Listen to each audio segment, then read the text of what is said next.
Hello second years. So for those of you that missed our Zoom conference call this morning, or tomorrow, actually I have second years on as well.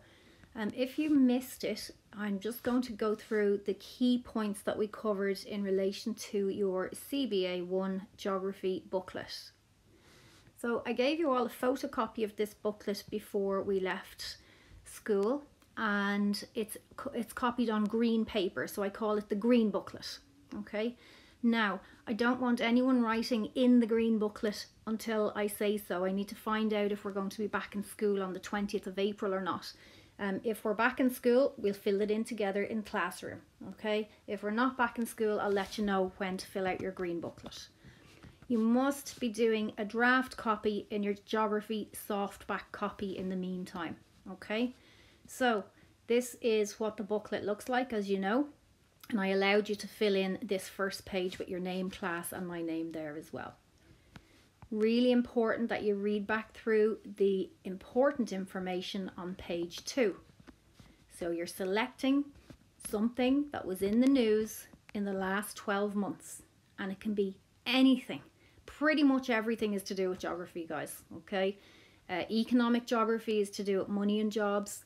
Physical geography is to do with the landscape and environment, and human geography is to do with society and people and how they relate to each other and to the world around them. So almost everything in the news is going to be geographical. Now you're going to undertake this structured inquiry. We started it in school already. We've done 2 hours of research in class, and I went around every single one of you and gave you some advice about where to look for an interesting topic. Most of you had chosen your topic by the time we left school, but some of you may have changed it since then, and that's absolutely fine. You need to use a variety of resources to carry out your research. You need to use the blank page to draw up a chart. I'll talk to you about that in a minute. Analyze a big word, the significance of your event. Talk to you about that as well in a minute. Now this will be corrected, I suppose, or read by the teachers in the geography department, and we'll assign a feature of quality to your work. All right, now Miss Kennedy gave you all an information booklet about CBAs, and the geography one is on page 25 and 26 of her CBA booklet. Make sure you've read it. Okay, so here's what I asked you to submit a draft copy of this week: the title, the aim, and why I chose this geographical event. Now, your title, what this project is all about. This title needs to grab my interest, okay? It also needs to be a broad enough term that gives you enough to write about, but not so broad that you can't cover everything in the booklet. It's quite a small booklet, so be super careful. In fact, some people like to leave the title until last, so when you've got everything done, then you kind of fit your title to your work. So make sure that it's more than one line, that you fill in the lines given to you, and that it explains in brief what your project is about. Okay, now the aim, what I would like to achieve by doing this project. I don't want you to say, I want to learn more about this, because it's just not really acceptable, and I'm expecting a lot more from you, to be honest. Really think about what you want to achieve. Do you want to educate others about a topic you're passionate about? Do you want to find out more so you can do something about it, so you can take action? If so, what kind of action would you like to take? That's what I'm looking for, guys, okay? And finally, why I chose this event. Please do not write, I chose this event because I find it interesting.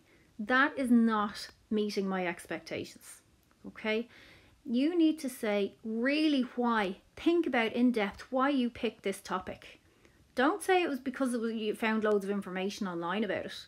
You must have picked it for a specific reason. There must be something in this topic that appeals to something in you, and that's what I want to hear from you there in that section. Okay. Moving on to causes of the event. Describe the causes of the event in your own words, and use information from your research. So you're not making it up. You have to back it up with research you've done online. You need to address the who, what, why, where, when and how of the event that you chose from the news. All right, and I will specifically be looking to see if you answered those questions. Who was involved? Who did it affect? What was it? Why did it happen? Where did it happen specifically? When did it happen? I'm looking for proper dates here. And how did the event happen? There's not very much space to fill in here, but I want you to fill all of those lines in and answer those questions, those 6 questions there for me. Make sure that it's coming from legitimate sources, all right? And in order for you to check if a source is legitimate, you need to double check.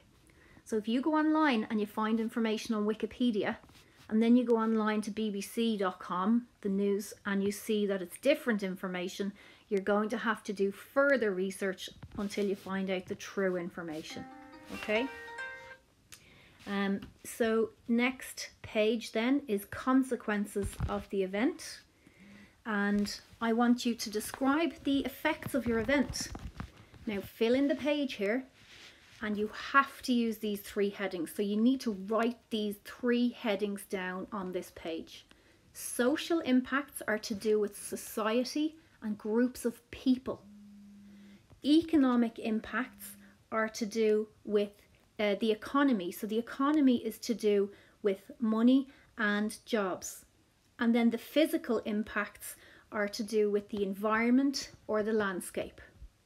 So pretty much every news story will have effects or impacts under 1, 2, or all 3 of those headings. The next page, this is my favorite and the one I'm looking most forward to seeing, because it's giving you loads of independence to do your own unique visual representation of the effects. So you're basing something, basing this chart or visual representation on the previous page, on these effects that you did or consequences on the previous page. Now, I will not accept a drawing with stickmen. No, no, no. I'm looking for something kind of geographic, scientific. It's got proof or evidence-based. You got some information or data from numerous websites or a library book or newspaper. I'm thinking of bar charts, scatter plots, histograms, pie charts, those kind of things. A map, a sketch map, comparative maps, 2 of them. Something like that that's geographical. I don't want an artistic drawing or representation. It's very hard for me to grade that. Now please, if you're drawing a graph or chart, make sure you give it a label, the X and Y axes, clearly.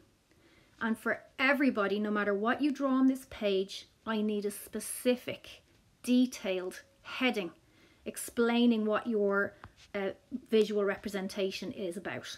All right, so I don't want to have to look at it and turn it upside down and sideways trying to figure out what you've drawn.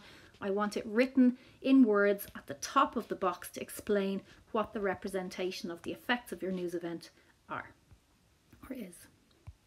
Now, next page, significance of the event. I've put 4 questions there. They're very self-explanatory. The importance of it. Now, you're not just to say it was very important on a local scale. No, no, no. How important? So you are analysing yourself how important you think it was on an actual scale, or you can use words. Look online to see you know, what the impacts were comparative to another event, something like that. Number 2, do you think people can learn from it? If so, what do you think they learned? So if you're doing it on the coronavirus, it can be about what people learned about social isolation and how long it takes to make vaccines and how quick it is for viruses to travel from country to country with globalization and the shrinking world, and how quick it is for viruses to travel. What do we learn from that? Or if you did the forest fires in Australia, did they learn how to prevent these fires happening again? If so, how? This is what I'm looking for. I need you to connect on a deep level with these questions. I don't want very simple, yeah, people learned that it was terrible and they won't let it happen again. That's not enough. Number 3, was there a connection between people and the physical environment? I'll leave that up to you. And don't just say yes or no. You need to explain it to me. And number 4, you're analysing if the media did a good report on it. Check tabloids, the short newspapers like the Star and the Mirror. Check broadsheets like the Irish Times and the Independent. See if the stories were different. You can get those papers online retrospectively. Okay, just see if the media reported it well or not. Were they accurate? Were they slow to respond? Were they very fast? That kind of thing. Now, this is your bibliography on the next page, your list of sources used. It doesn't have to be in alphabetical order or anything like that. Just make sure that every single source of information, every place you got information for this booklet needs to be listed here. Now, I've only given you 10 spaces. I will allow you to add a couple more in if you're stuck, okay? But 10 should be significant, or it should suffice. Now, student reflections. This is the final thing. The most positive things in completing this CBA, I don't want you to say, I really enjoyed it and I learned loads about it. That's disappointing. I really want you to think about, did this positively influence you, influence others? Has it opened a Pandora's box now and you want to learn more? Have you joined a society because of your topic? Something like that. The challenges you faced in the next box then, I know we all have the same challenge in that we're working from home and it's difficult and we're in social isolation. So I can't give marks for that because we're all suffering the same challenge at the moment. I need to hear about other challenges you faced, and I don't want to give you any hints or tips here. Give me your own challenges. And finally, what aspect relating to geography did you find the most interesting? You need to tell me what it was, but also why you found it interesting. Always go that extra step, guys, to give me more in-depth reflection. Okay, it's really important. Now, I will give you a feature of quality with the other teachers in the geography department, and I hope this video has helped anyone who missed the Zoom conference. Any questions, you know how to contact me on my email address. Thanks, guys.